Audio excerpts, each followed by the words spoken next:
आप लोगों के स्मरण में है कि नहीं पता नहीं, पर मैं कहूं कुबेरेश्वर धाम में जहां पर कंकर शंकर शिला रखी है बड़ी वाली, आप लोग गए? कौन कौन गया है? जरा हाथ उठाओ तो जरा, सब गए हो?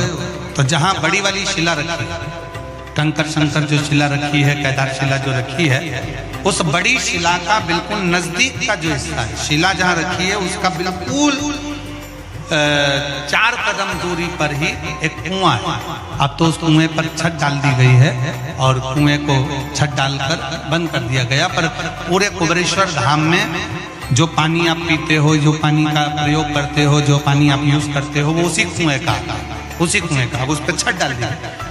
तो कई लोग कहते हैं कि कुबेरेश्वर धाम में हम जाते हैं और बाबा को प्रार्थना करते हैं तो बाबा हमारी बातों को इतनी जल्दी स्वीकार क्यों करता है? काशी में हम जाते हैं तो काशी में बाबा हमारी बातों को क्यों स्वीकार करता है? उज्जैनी जाते हैं तो उज्जैनी में क्यों स्वीकार करता है? मल्लिकार्जुन जाते हैं तो मल्लिकार्जुन में क्यों स्वीकार करता है? 12 ज्योतिर्लिंग जितने बने हुए हैं, इन 12 ज्योतिर्लिंग के शिवालय में, शंकर के मंदिर में जल का स्रोत है।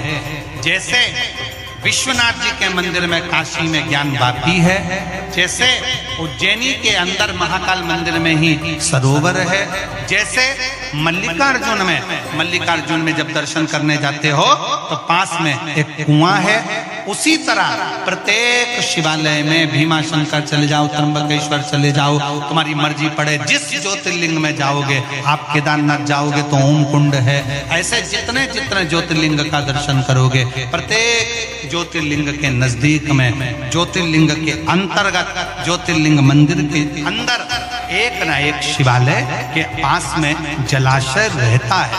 वो जलाशय क्यों रहता है?